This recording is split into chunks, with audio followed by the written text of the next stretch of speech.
Hey, this is Vu, and today I'm going to take a look at how to win on T Side Inferno. It seems like most people nowadays seem to understand that banana is the name of the game, and banana control is what you're really going for here. A simple utility set that you can throw over towards banana is to come quickly around this corner, toss a molly like that, and get right here.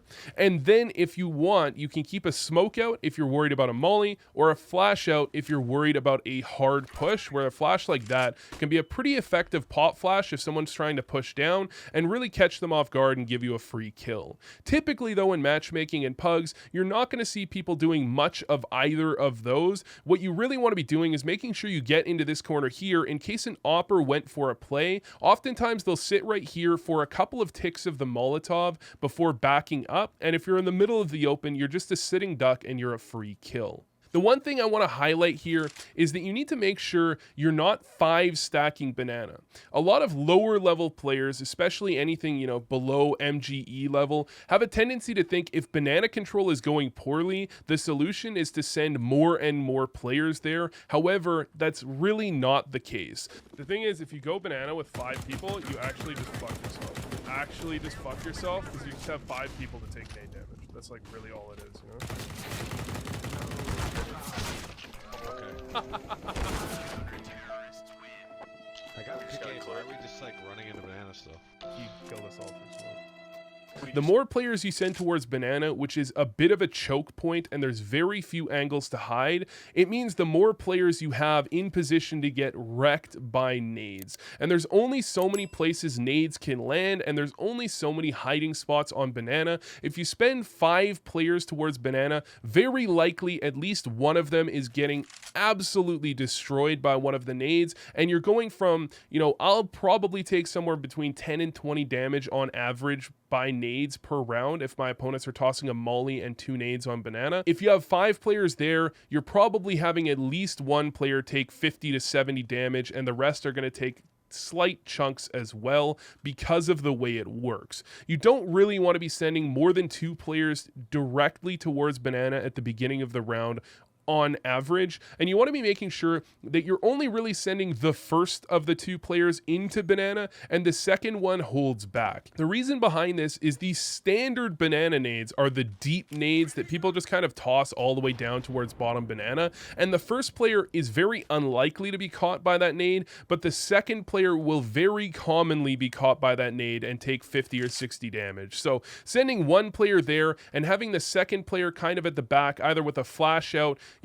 A lot of pro teams like to have a player back here that tosses flashes nowadays that land over that wall. However, you're probably not throwing that in pugs. You can usually have this second player kind of sit back here, and if he gets smoked off, one of the things you can try to do is re-molly car. A lot of what CTs will do if you're playing against very good players and teams is they'll throw this standard molly by, towards half wall here, then they'll wait out the T-molly and then go for the aggression with the smoke at the bottom of banana, and that's why you're seeing the reaction to be very often a second molly gets tossed at car by the T's, and you can throw one pretty simply like this, right near here, toss it like that, and that'll be a pretty standard molly on top of car if the second player decides to do so. When you go to take top banana, the one thing you want to be looking at is hopefully having someone throw a flash for the 2 players there. It really depends on how coordinated your team is. Very often I'm going to be taking it solo, which means I've used my 1 molly towards car. I'll typically toss a nade towards the corner and then peek out and pre-fire as my molly is still burning. Although that's not a perfect way to take it, sometimes oppers have killed me by being posted up here. More often than not, my nade will do a bit of chip damage and I'll pre-fire onto them and finish them off, and that's really the only effective way to be taking this solo. Again, if you're going solo, I like to toss a flash like that and then peek out in front of it and clear out the rest of top banana. And again, in reality, when you're playing pugs and matchmaking, you're probably playing more solo. However, if you play with the second player or your team is willing to work together, you can have a player toss a molly like that towards the corner, and then you can double nade towards sandbags, and that's the safest way to take banana control. It's very hard for CTs to get almost anything done if you do something like that, and they're just going to have to fall all the way back in towards the site. Now, typically you're going to see in pugs and matchmaking, people like to go for very aggressive plays up at top banana and look for picks. This is because CTs in general are going to be playing fairly exploitable setups and not using their smokes or nades very effectively. And this can be something that gets you round wins. However, more often than not, if you play against good players, you're not going to find anything by doing that. And what you want to be doing is making your way back over and taking top mid control. When it comes to Inferno, you're going to find that typically this map is very CT sided up until the T's have both banana control and mid control. The CTs simply, when they lose mid and banana control, don't have enough information to defend the map, as two players isn't really enough to hold on to B if an execute comes through, but obviously two players is also not enough to hold on to A, and it makes it very awkward for the CTs. So that's why you're going for a default that controls apartments and banana, because with apartments control, it's pretty easy to parlay that into mid control, and from there, it's very easy to try and figure out a way to close out the round. So when you take banana control, typically you have these players come back, you can toss a smoke like that towards arch side and go for top mid control. Now, as for going for apartments control, the very easy way to do so, typically you have a player come over here, toss a molly in towards that window to make sure that there's nothing aggressive going on early. Then he can come, run up, jump into the window here, and go for boiler control, while the player goes for this halls control at the same time. Spamming this corner is not a bad idea, jumping there to try and make sure nothing crazy is going on, and then they'll usually link up and double peek end of halls. And from there, you have full boiler control, you have full apartments control, and once you get mid control, you're in a very good spot to go for just about anything. Typically, what you're going to be looking at going for in this type of situation is a very simple B execute. Most people know the utility on B. I'll show you it here. This is the spool smoke. You get right here. You put the little pin of your smoke right about here, as you can see. That's a spool smoke. A CT smoke is very simple, kind of just like that. Or you can throw it on the fly is the most obvious way to do it when you're playing in a pug or matchmaking game.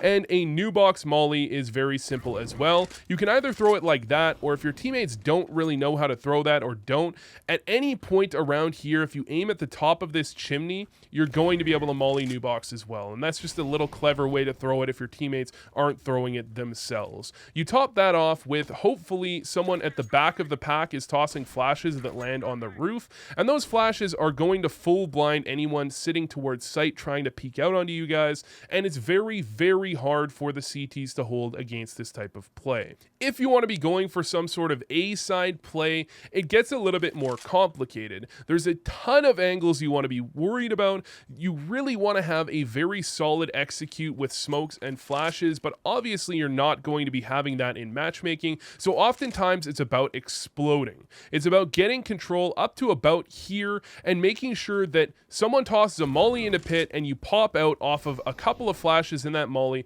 as quickly as possible and catch your opponents off guard.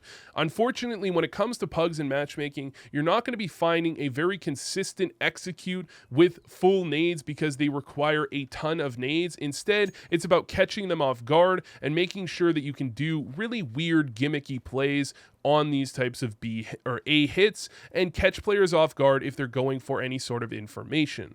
Now, if you're looking for some cool kind of fast plays you can throw, one of the best plays on banana nowadays that will give you a ton of round wins if you're playing pugs and matchmaking with a teammate is this smoke right here.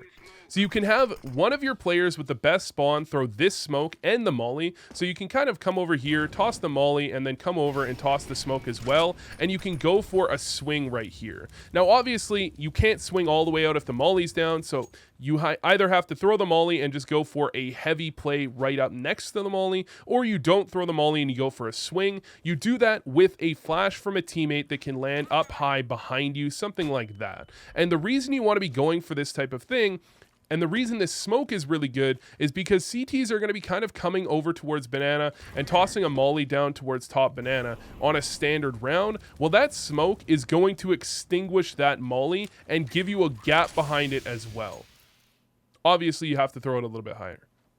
It'll give you a gap behind it as well and land right about here. It's something that Mouse Sports has been throwing. I've seen a ton of teams pick it up recently, and it gives you a huge opening to go for a hyper aggressive play, and it'll catch your opponents very much off guard. In pugs and matchmaking, nobody is expecting that type of play, and you can really dominate your opponents by running this 2 or 3 times and just run over a half doing this type of aggressive play. The thing that's going to win you a lot of games on Inferno is just changing up the pace as much as possible. When you allow CTs to really understand the pace that you're running at, whether you're going hyper aggressive or playing a slow controlled pace, you're going to allow them to conserve their utility much more effectively. If you're constantly changing up how fast you go places, if sometimes you're running this very aggressive kind of semi-rush B play with that smoke, or sometimes you're running very slow and kind of taking it at a controlled pace,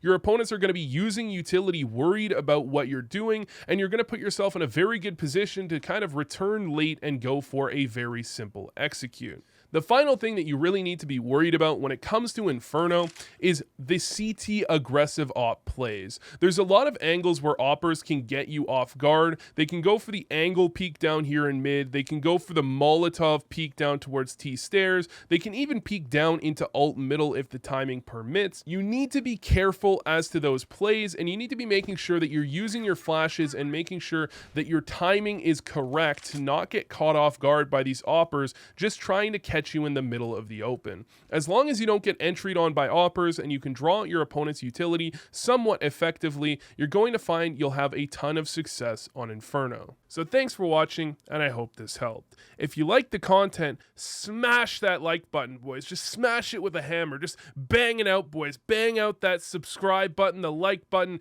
and hit up the Patreon. New videos every week.